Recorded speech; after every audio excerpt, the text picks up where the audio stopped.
Well, we are in this Canto 5, the Yoga of the King.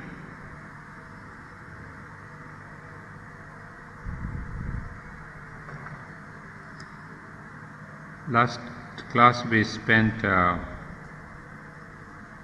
some time explaining this, or trying to understand, not explaining, this sentence, the symbol powers of number and of form. If you remember, we are looking into Ashwapati reading the book of being. What we discussed was that there is a secret zone of knowledge wherein all our past rhythms and meters of the stars, as Sri Aurobindo puts it, they're all recorded. And there also we see perhaps the blueprint of the Earth's evolution too.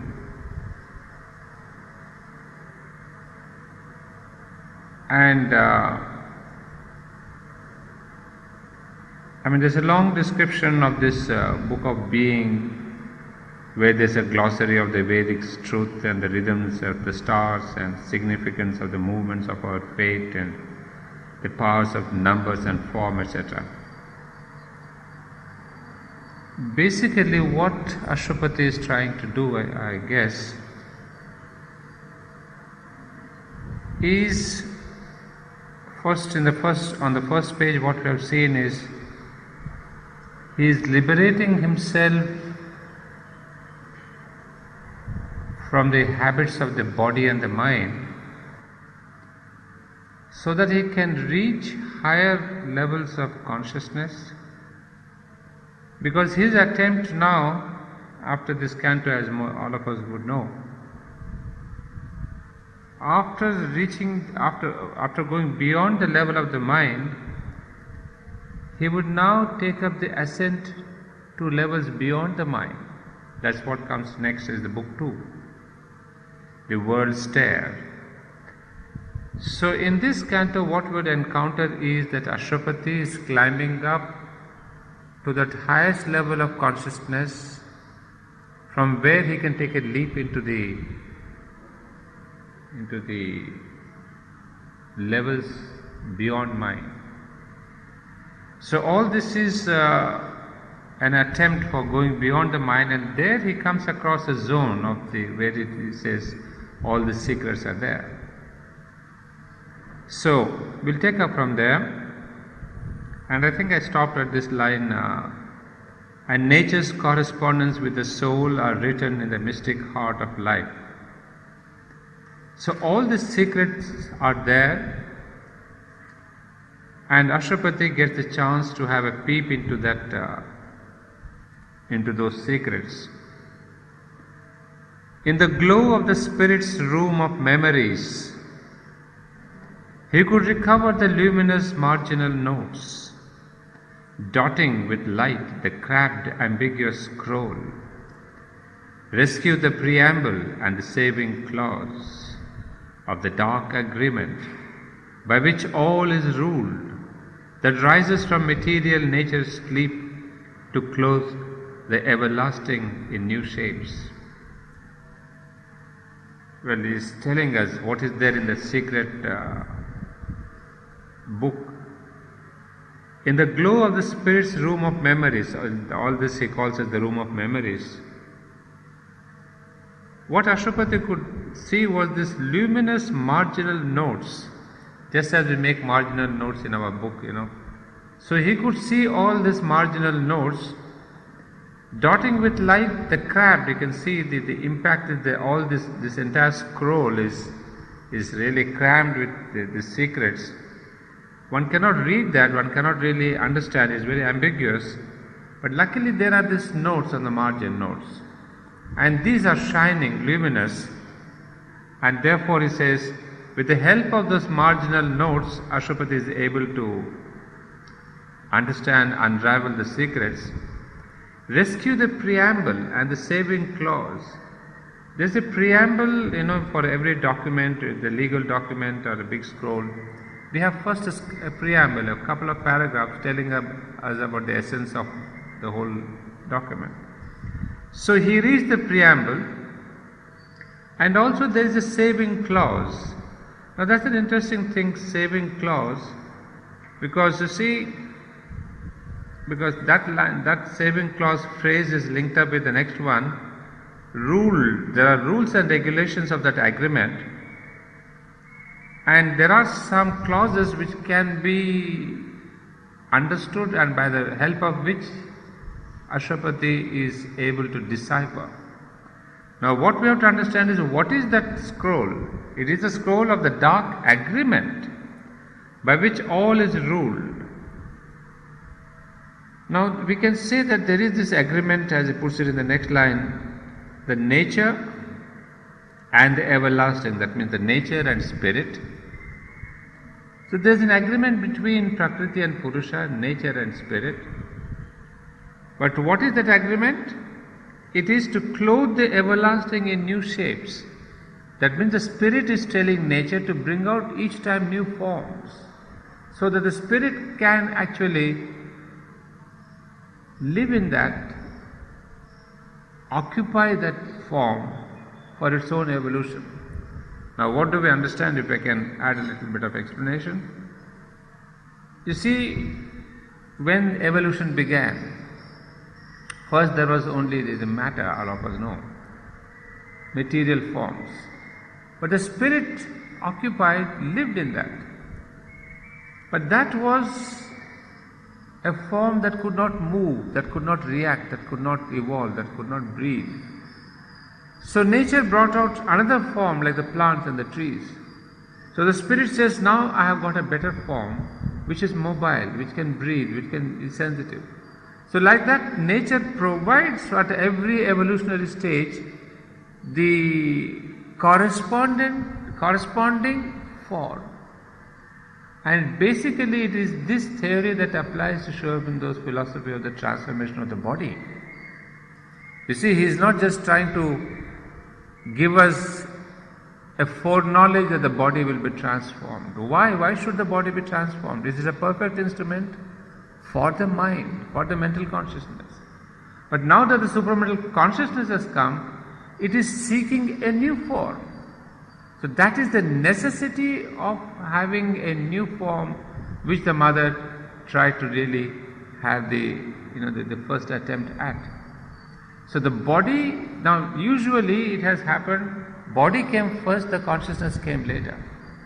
But now there is a reverse. The supramental consciousness has come in, thanks to Mother and Sri Aurobindo. But nature has yet to produce a body which is really suitable. And even there, as we learned from our mother's own explanation, if you remember, long back we had done that, where she says she made the first attempt to bring in that new body. And I was so, struck dumb when she said, each time it is she who did this job of providing nature with the first module of the new body. Even the human body, she says, I came first, gave to nature the first module of the human body, and then nature had something to imitate. So now precisely the work that she has done seems to be when she has left her golden body behind. It may take us centuries, but now nature sees and knows what is it that she should emulate. So the mother's consciousness has always helped evolution with the next new form. So now I can understand why Sri Aurobindo left it at a place where the light was brought in. But it's the mother who takes up the attempt to bring the new form.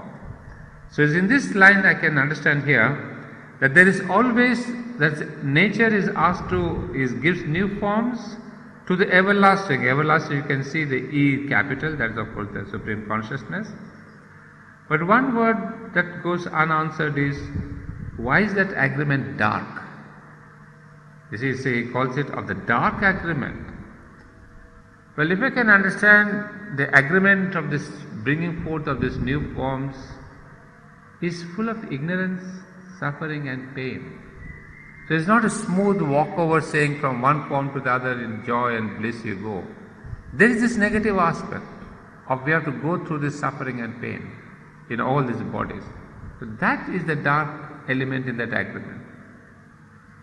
And now he says, he could reread, he is Ashwapati, he could reread now and interpret new its strange symbol letters, scattered abstruse signs, resolve its oracle and its paradox, its riddling phrases and its blindfold terms, the deep oxymoron of its truth's repliques, and recognize as a just necessity its hard conditions for the mighty work, nature's impossible Herculean toil, only her warlock wisecraft could enforce, its law of opposition of the gods, its list of inseparable contraries.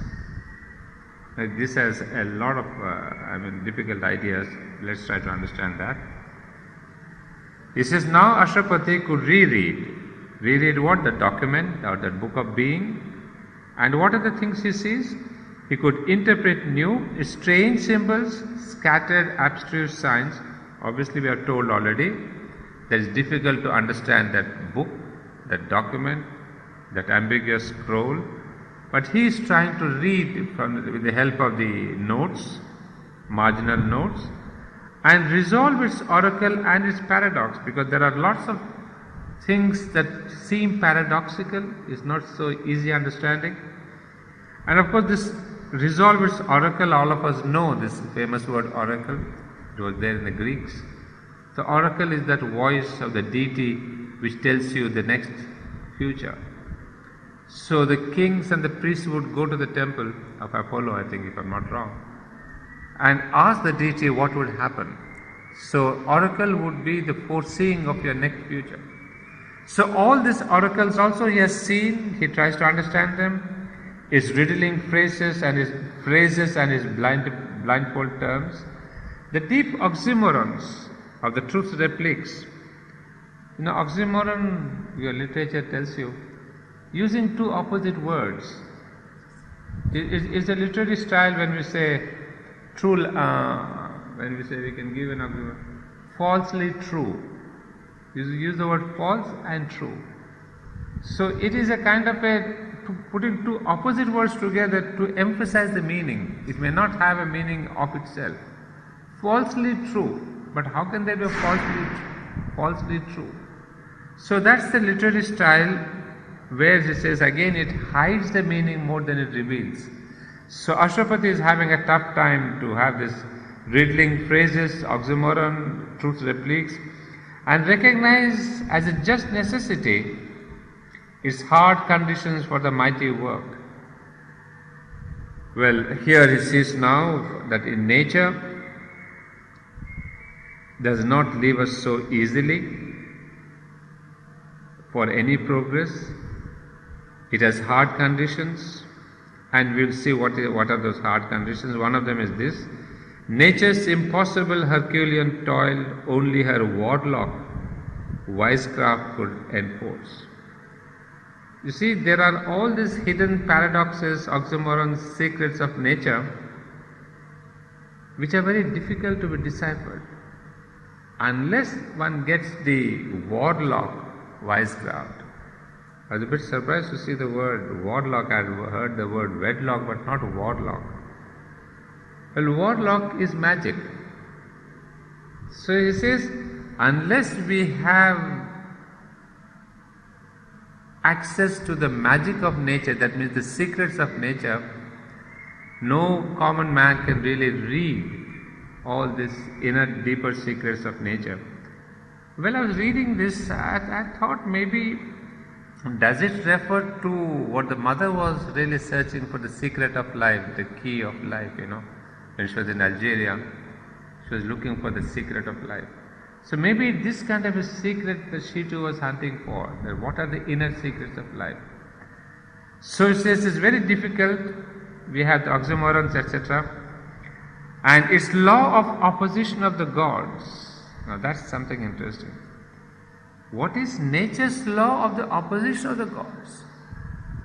See, are the gods always opposing us? If so, why should they? Because the gods are supposed to help us. But then we have seen in Savitri, especially with the case of Yama or the god of death, we have got quite many explanations where death says, I am the gate to immortality. So from there you understand that he is the gatekeeper who will let you go to immortality only and if he finds you worthy. That means it's not that any ordinary man can walk into immortality. Death says, I am here to test you, your eligibility, your worthiness. So gods, as he is saying here, they oppose you only to see that if you are eligible, if you are worthy of the higher consciousness, if you are worthy of going to the higher level, you are purified enough, you are capable enough, you have got tapasya enough, then only the gods let you go up.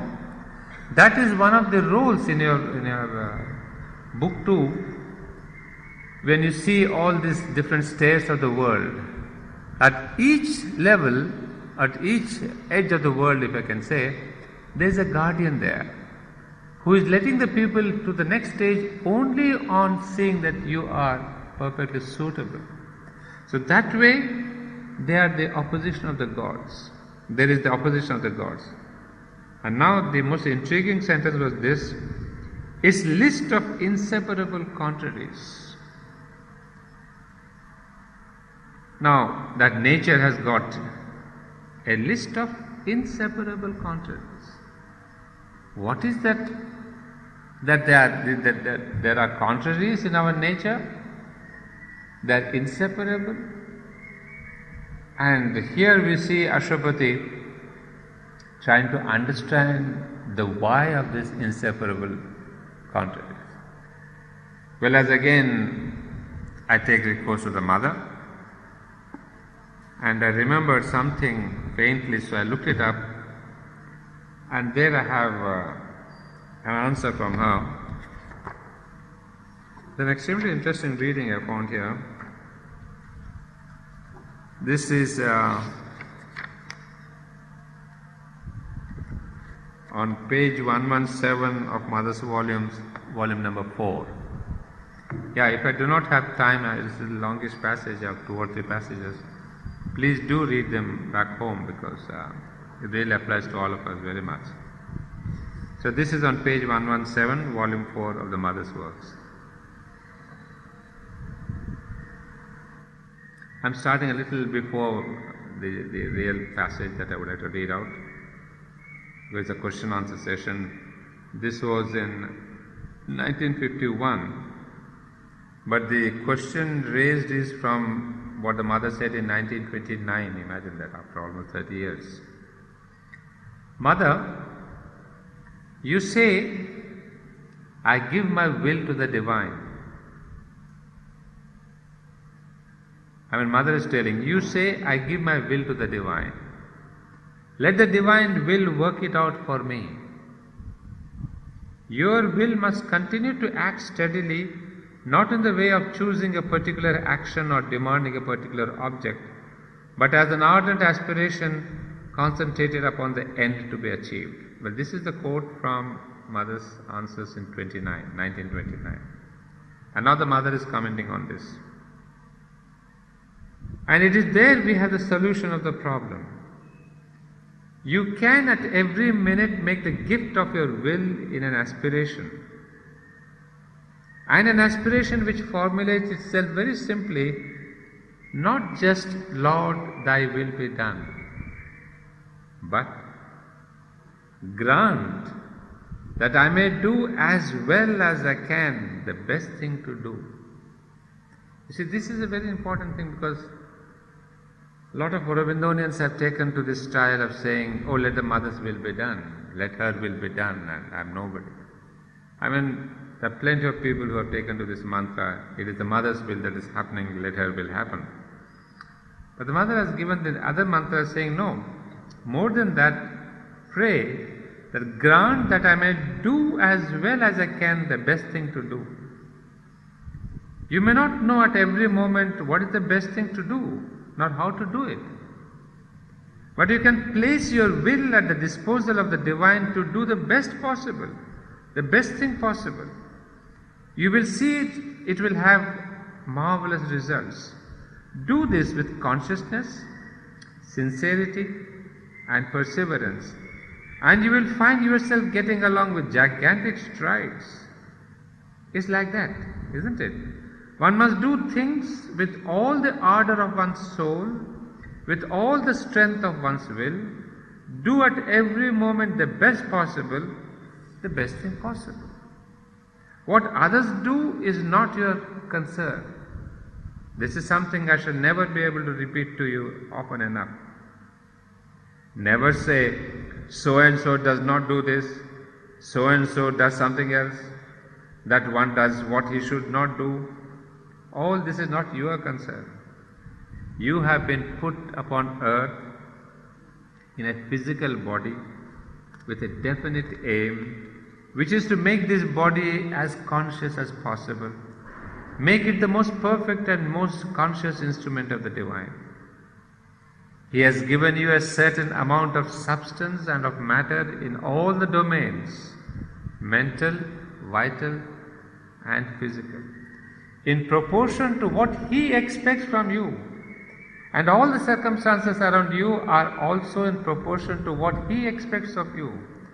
And those who tell you, my life is terrible, I lead the most miserable life in the world, are donkeys.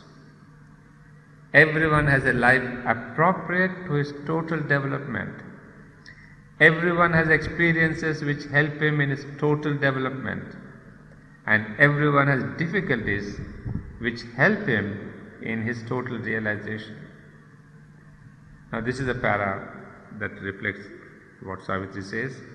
If you look at yourself carefully, you will see that one always carries in oneself the opposite of the virtue one has to realize. I use virtue in its widest and highest sense. You have a special aim, a special mission, a special realization, which is your very own, each one individually.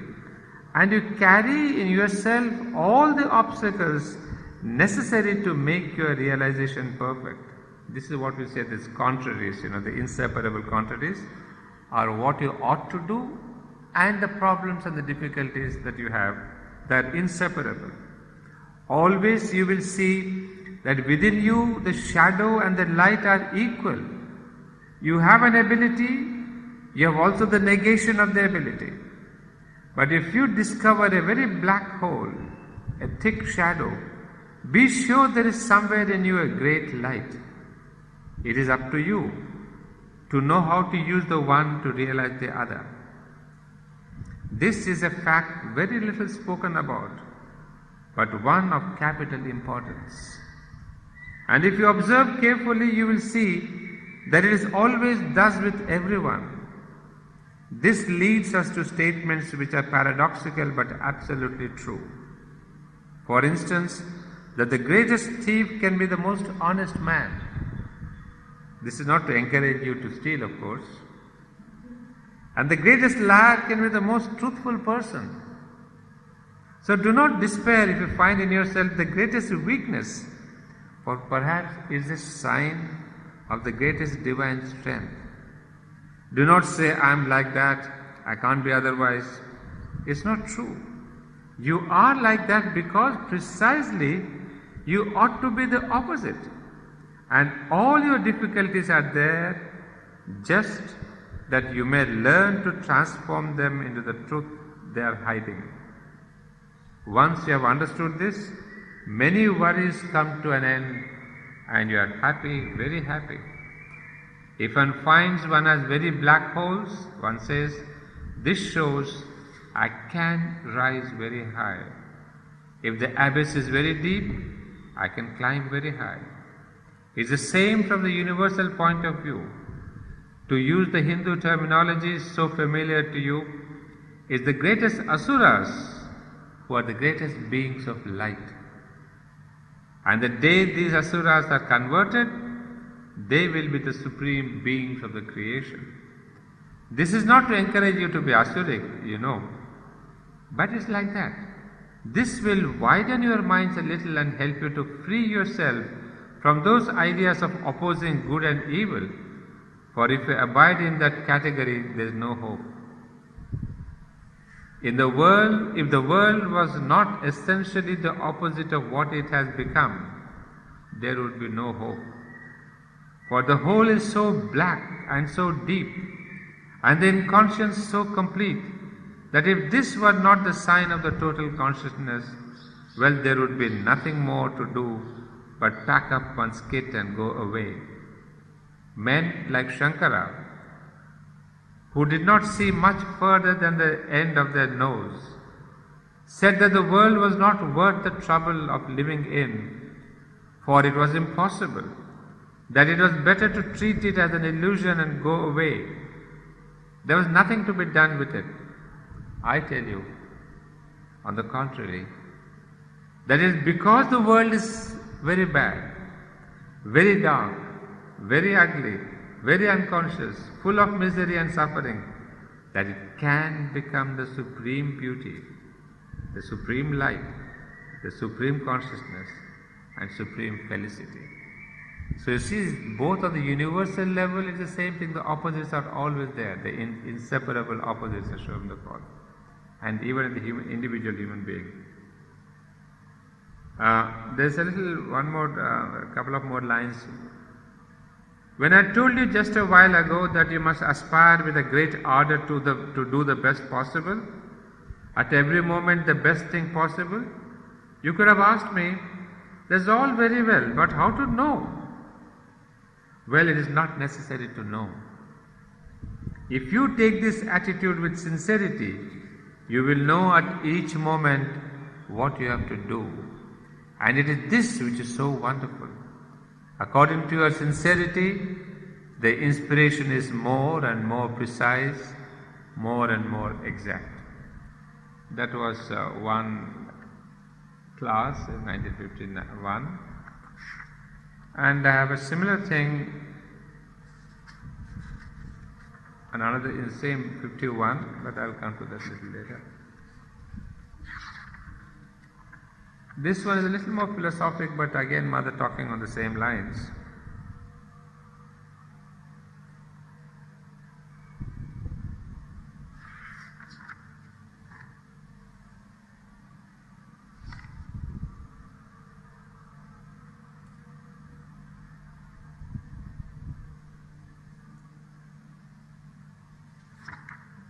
I'm trying to choose just the passages so it's not too long.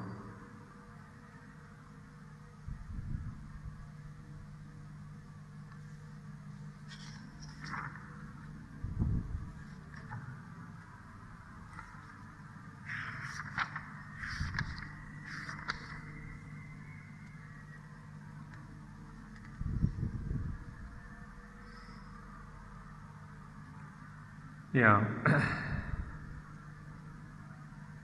This is on page 72 of the same volume, volume number 4. Somebody asked the question, what is surrender? No, in fact, Mother asked the class, what is surrender? And someone says, it means that one gives oneself entirely to the divine. Yes, and then what happens? If you give yourself entirely to the divine, it is He who does the yoga, is no longer you. Hence, this is not very difficult. Why? If you do tapasya, it's you yourself who do the yoga and you carry its whole responsibility. It is there the danger lies. But there are people who prefer to have whole responsibility with its dangers because they have a very independent spirit. They are not perhaps in a great hurry. If they need several lives to succeed, it does not matter to them. But there are others who want to go quicker and be more sure of reaching the goal. Well, these give over the whole responsibility to the divine. The next question is in fact a quotation from the Mother's question answers in 1929. The first effect of yoga, however, is to take away the mental control. This is a very interesting thing, and those of us who want to take to yoga. The first effect of yoga is to take away the mental control, and the hungers that lie dormant are suddenly set free. They rush up and invade the being. What you should do is to keep the thing away from you. The impulses, particularly the sexual impulse, to disassociate from it. Take as little notice of it as possible, and if you happen to think of it, to remain indifferent and unconcerned. This is a quote to which the Mother is explaining. This is much more difficult than to sit upon a difficulty. It's much more difficult to stand back from the difficulty. To look at it as something which does not concern you, which does not interest you, does not belong to you, which belongs to the world and not to you. But it is only by doing this that you can succeed. This demands a kind of liberation of the spirit and a confidence in your inner being. You must believe that if you take the right attitude, it's the best that will happen to you. But if you are afraid when something unpleasant happens to you, then you can do nothing. You must have this confidence within you. Whatever the difficulty, whatever the obstacle, most of the time when something unpleasant happens, you say, is it going to increase? What other accident is yet going to happen? And so on. You must tell yourself, these things are not mine. This is a beautiful answer. All these difficulties, she gives the answer. You must tell yourself, these things are not mine. They belong to the subconscious world. To be sure, I have nothing to do with them, and if they come again to seize me, I am going to give a fight. Naturally, you will answer that this is easy to say but difficult to do. But if truly you take this attitude of confidence, there is no difficulty that you will not be able to conquer. Anxiety makes the difficulty greater. Evidently, there is one difficulty. In your conscious being, something does not want the difficulty, wishes sincerely to overcome it, but there are numberless movements in other parts of your consciousness of which you are not conscious. You say, I want to be cured of that. Unfortunately, it is not sufficient to say, I want. There are other parts of the consciousness which hide themselves so that you may not be busy with them, and when your attention is turned away, these parts try to assert themselves. That's why I say and shall always repeat, be perfectly sincere. Do not try to deceive yourself. Do not say, I have done all that I could. If you do not succeed, it means that you do not do all that you can.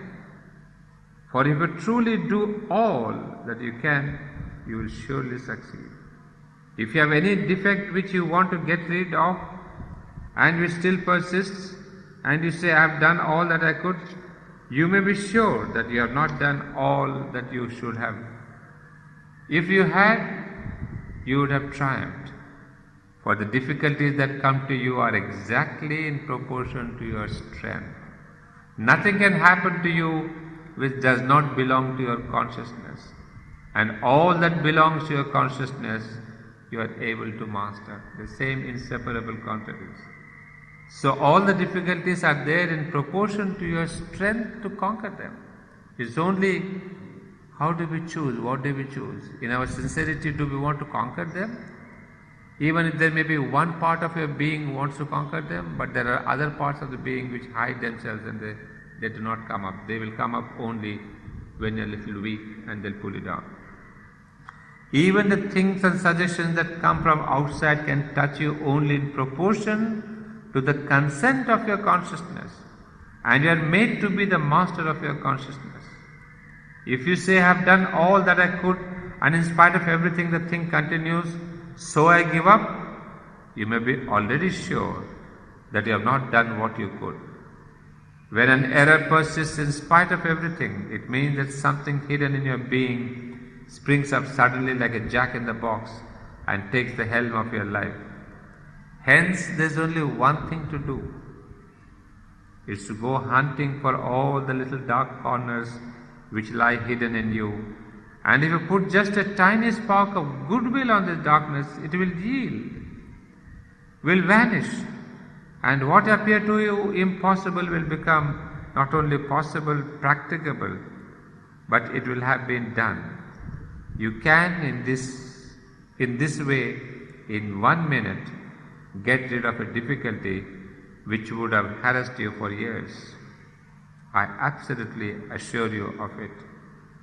That depends only on one thing, that you truly, sincerely want to get rid of it. And it is the same for everything, from physical illnesses up to the highest mental difficulties. One part of the consciousness says, I don't want it. But behind there hides a heap of things which say nothing, do not show themselves, and we just want to think that things continue as they are, generally out of ignorance. They do not believe that it is necessary to be cured. They believe that everything is for the best in the best of the worlds. And then I skip this. We come to the last reading, which is a short passage.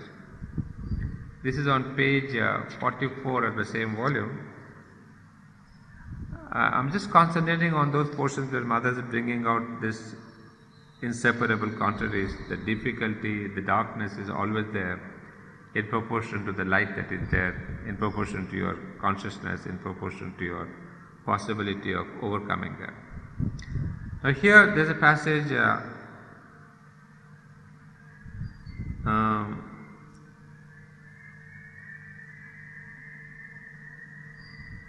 this is, it's a question that's on page 44. It's a question of a difference of consciousness. In some, it is the external states of consciousness which are most developed. Others, on the contrary, have taken care to develop the higher states of consciousness. So to say each one bears his cross is true of the external consciousness, of material happenings which touch the vital being, the emotional being and the mental being. For such people there will always be a considerable number of catastrophes. All the more because catastrophes seem to be proportionate to the capacity of the individual. They seem to be dealt out according to his capacity to bear things. It may just be that those who have greater capacities have an overplus of suffering and misfortune. But there are people who are above all misfortune, and yet misfortunes exist for them. Why? Because the inner consciousness in them is stronger, more developed than the outer consciousness, than the other consciousness. If your consciousness is seated in a place where these external things do not exist, then it may be said that you do not bear your cross because you are above it. Yet there are exceptions. There are human beings who are above afflictions, yet carry their cross. How can we reconcile these two apparently contradictory things? Well, she goes on to explaining the cross, etc. Well, there's one para here.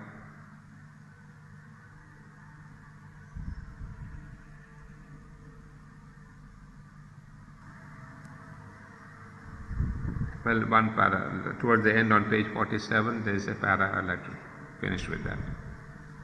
Above the thoughts, there are pure ideas. Thoughts serve to express pure ideas. And knowledge is well above the domain of pure ideas, as these are well above thought. One must hence know how to climb from thought to pure idea, And pure idea is itself nothing but a translation of knowledge. And knowledge can be obtained only by a total identification.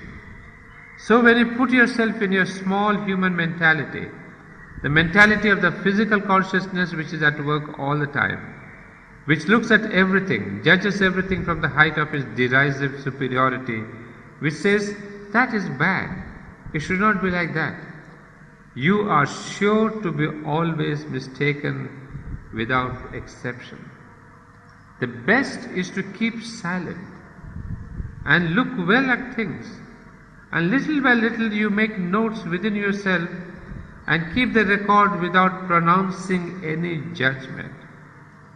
When you are able to keep all that within you quietly, without agitation, and present it very calmly before the highest part of your consciousness, with an attempt to maintain an attentive silence and wait, then perhaps, slowly as if coming from a far distance and from a great height, something like a light will manifest, and you will know a little more of truth.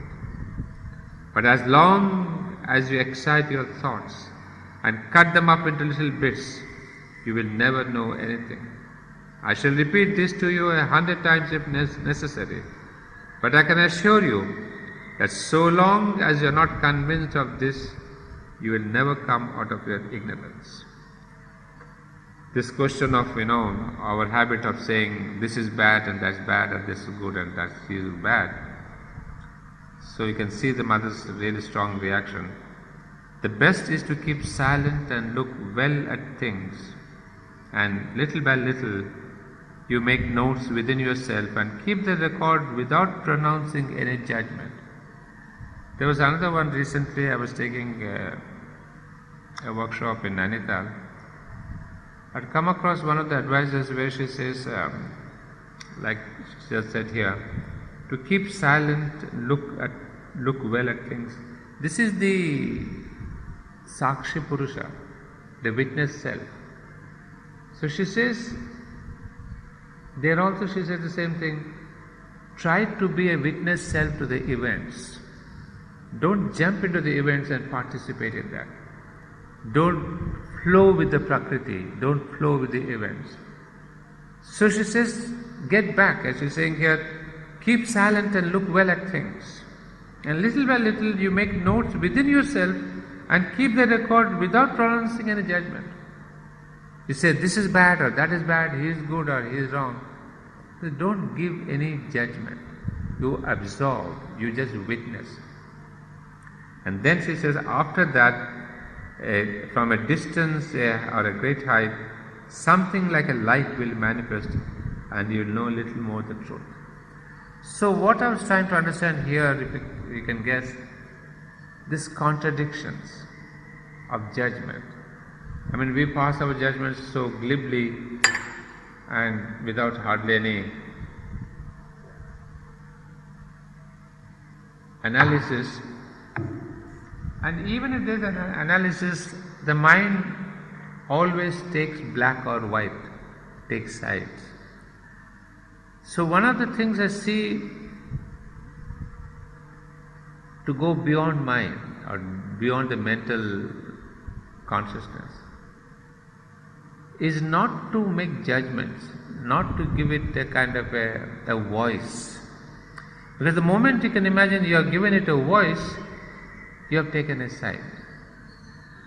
And long back in 1972 or 71, when I was at Aspiration, I remember a simple quotation which all of us know by now. The truth is never on one side. So the moment you take a side, it itself shows whatever your logic may be, your facts may be, you can go to Supreme Court and you may be right. But from the spiritual point of view, you are false. Because you have taken a side. So now I see the relevance of that. If you don't want to take a side, you have to go beyond the mental consciousness. And if you have to be beyond the mental consciousness, as she says, very, very practical thing, that's why I'm reading it again and again, that you take a note, but do not pronounce your judgment. As she says, you make a note also, she says, very beautifully, uh, make notes within yourself and keep the record without pronouncing any judgment. So don't come to a conclusion that this is wrong, he is bad, he is this, or this. So I think at that time, when you refuse to take these sides, that means when you refuse to give your mind an expression, after a time, slowly the higher light will come and you will know a little more of truth. So that knowing the truth is definitely a consciousness beyond the mind. Because mind itself can never know the truth in its global totality, it's always taking sides. So I've learned from here a great lesson that let's not be judgmental, as it is said in our modern commentary also. I mean, I've seen your friend Ken Wilber also uses all these things. Judgmental. Well, that's what, psychologists, psychiatrists have come to conclude, but you can see long back, almost 65 years back, Mother is advising. A spiritual advice is now applicable on the practical level also. When Ken Wilber says one of the worst things that we normally do is to be judgmental. It's a very good application. What the modern psychologists are doing is what is the spiritual truth. So then on the practical level you see, if you are not judgmental, you are not mental, and then you have less quarrels, you have less divisions, you have less disharmony. So this was one thing, and then of course the other two, I have given you examples of this, that I suppose is more or less for those who really want to do yoga. This kind of, the moment you see the contradiction happening, the weakness happening, you can be sure that there is the equal strength on the other side. But the only thing is our insincerity. As the mother has said, quite many times she says, be absolutely sincere. Because this absolutely sincere is one thing that I've been seeing in all her writings. In fact, at one place she says so bluntly, she says, if somebody says, I'm not happy, he says exactly, you can write a similar sentence, I'm not sincere. So this is synonyms of almost to say, I'm not happy equals the sentence, I'm not sincere. So to that extent the sincerity works. And so that's why repeatedly she says, if you are sincere, you will even know, because a lot of people ask us, how do we know the divine's will? How do you know what is to be done? We are not spiritual, we need a guru and all that. I said, no. Sincerity is your guide and guru. Because sincerity, some places she would say, is the door that opens you to that higher consciousness, which will guide your life. So strictly one need not have physically a guru, because what he would write in the synthesis, the guru is within you, the shastra is within you, the time is within you, the kala is there, and the enthusiasm. All of you remember what I am referring to, the four necessities of yoga: the guru, the shastra, enthusiasm and time. So he does not really speak of the guru outside of you. He says the guru is within you. And I found a clue that the guru is within you is nothing but this aspect of sincerity. Sincerity, then comes the question of aspiration. So it's not the aspiration is the first, sincerity is the first. And of course I was reading this, I was telling somebody also, that even while she was discussing these qualities of a spiritual life, the fundamental quality that goes unsaid is surrender. She says, I will not even count it as a quality to be numbered. If you do not take this aspect of surrender, you don't even think of yoga. So once you take up the aspect of surrender, what is it that you have to consciously practice? Sincerity. That's number one quality. After sincerity comes aspiration, after aspiration comes purification, after purification comes endurance, trust, etc. So I'm amazed that every time, even in these talks, in the previous talks, everywhere, she calls for this sincerity. And it's a marvelous psychological thing, and I will not be tired of telling psychologists that look at the mother. We have a huge number of psychological truths. We don't have to follow any Western, Indian, old, nothing. It's an extremely, because this very concept, try to meditate on that, I would say. That there are equal opposites within us. And the way she puts it, that He has given you, somebody called the Lord has given you the body, the mind, the emotions, all that is required for you to express what He is expecting of you in this life. I mean, it gives me a great solace that there is a divinity looking at me, and a divinity which has sent me with the capacities. I mean, I'm not bereft of instruments. Divine has not just sent me to the earth and say, hey, do this, I want this from you. He has given you the necessary instrumentation and the necessary guide called the psychic being. So now He says, I have given you the guide, I have given you the instruments, now use them. So this is why I was really caught with this single phrase. I don't know what took me into this, but there must have been some subconscious reading. So the moment I read this, its list of inseparable contraries, I went back into my memory and fished out all that Mother has said. Coming back to the text now. The dumb great Mother, in her cosmic trance, exploiting for creation joy and pain, infinity's sanction to the birth of form, accepts indomitably to execute the will to know in an inconscient world, the will to live under the reign of death, the thirst for rapture in the heart of flesh, and works out through the appearance of a soul by a miraculous birth in plasm and gas, the mystery of God's covenant with the night. So, of course, now we come to another idea. So these are the difficulties that nature has for us, the oxymorons, the impossible conditions, the warlock and all that. Now there is a change of scenario. We see the dumb great Mother, dumb in the sense, who is wrapped in her own consciousness, is not expressing that's nature, wrapped in a cosmic trance, exploiting for creation's joy and pain. You see, she has been given the sanction to give birth to form, who is Prakriti or nature. So now she has got the sanction, and now in that, to fulfill that sanction, joy and pain are inseparable parts.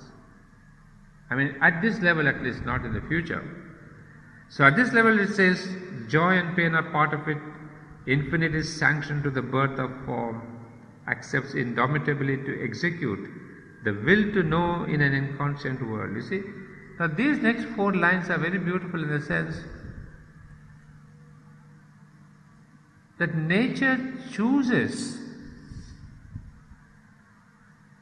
absolute opposites in order to evolve. For some of you may remember first chapter of the Life Divine, where he is discussing all problems are essentially the problems of harmony. Down the paragraph you will see that nature's means and the methodology of progress is to go by oppositions. Where there is complete inconscience, there is a will to know. Where there is a reign of death, there is a will to live. Where there is a question of rapture in the heart of flesh, the human being is full of suffering, but there is a will to have rapture and bliss. And works out through the appearance of a soul by a miraculous birth in plasm and gas. This is plasm and gas is a modern theory. They say the human being is nothing but gas and the plasm. There's nothing called the soul in that. It's just a body, and all this concept of soul is a plasm, is nothing else. The mystery of God's covenant with the night. Again the oppositions. So this reminded me of Sri Aurobindo's explanation that the methodology of nature, evolution, is by setting together oppositions. Like the common example I think he himself would give, night and day. all these oppositions, that's the track of its progress. So the greater the oppositions, that's not what we read in the mother's thing, the greater the oppositions, the greater the possibility of progress. And she has also mentioned, I think she mentioned somebody saying that the moment you want to master yourself, there the difficulties come. And then as I read out that portion of 1929, that the first result of yoga is your mind is suspended, your vital is completely loosened. So because there is a domain change from the domain of the mind, you want to go to the domain of the spirit, the psychic or whatever. So when there is a domain change, the lower beings, the lower parts of our being, they get this frantic freedom. Until now the mind was suppressing, the mind was controlling, but when I say no, I want to be in the domain of the spirit, the lower elements, they revolt. So they come out in their full force. And she emphasizes all our lower impulses, all our greed, the mind doesn't control. It's kind of, you just come out of a prison and you jump around doing all the things that you ought not to do. That's the first impact of taking to sadhana. And there have been cases and cases in the ashram, we don't have to quote them, but then we understand why it happens. That there is a domain change and it's inevitable that one goes through that. So here also we see the oppositions. Through all the oppositions, nature is going forward. Once more was heard in the still cosmic mind the Eternal's promise to his laboring force, inducing the world passion to begin, the cry of birth into mortality, and the opening verse of the tragedy of time. I don't know how you mentioned that opening verse of the tragedy of time as a beautiful phrase. One can't imagine what is this tragedy of time. And then he says the first opening verse. Savitri was the first opening verse, it was the hour before the gods awake. But here he says about the creation, that we have now once more was heard in the still cosmic mind, the creative mind, the cosmic mind, the Eternal's promise to his laboring force, that means Sat promising to Chit, and the Shakti, the Chit promising to Shakti, that now we will have the birth of the world, a new creation, a manifestation, inducing the world passion to begin. Again the passion word is related to Christ, because there's not the normal passion, but there's the suffering of Christ. So what we call the passion fruit, connected with Christ. So that is the world passion. That means the world suffering has begun. In the creation itself, the suffering has begun. So is now Shwayambhadra describing that inducing the world passion to begin, the cry of birth into mortality. Now this is the sorrow, this is the suffering of the supreme consciousness, of the infinite consciousness, of the immortal consciousness coming to mortality, coming into finite form. So this is what we call the sacrifice of the Purusha, or the sacrifice of Prakriti. And the mother also explains that in relation to Savitri. She says, yes, when the Supreme comes down as the finite, or takes this self-limitation on himself or herself, it's a great moment of sacrifice. So that is where the question of the pain comes in, and the opening verse of the tragedy of time, This tragedy of time, when eternity comes into time, when immortality comes into mortality, and that is the beginning of the creation. Out of the depths the world's buried secret rose. He read the original ukase kept back in the locked archives of the spirit's crypt, and saw the signature and fiery seal of wisdom on the dim powers hooded work, who builds in ignorance the steps of light, A sleeping deity opened deathless eyes. He saw the unshaped thought in soulless forms, new matter pregnant with spiritual sense. Mind dared the study of the unknowable, life is gestation of the golden child. In the light flooding thought's blank vacancy, interpreting the universe by soul signs, he read from within the text of the without. The riddle grew plain and lost its sketch obscure. A larger lustre lit the mighty page, a purpose mingled with the whims of time, a meaning met the stumbling pace of chance, and fate revealed a chain of seeing will. A conscious wideness filled the old dumb space. In the void he saw throned the omniscient supreme. Well, we'll take up the last line before we come to one of the most beautiful passages in this canto. We'll keep it for our next class.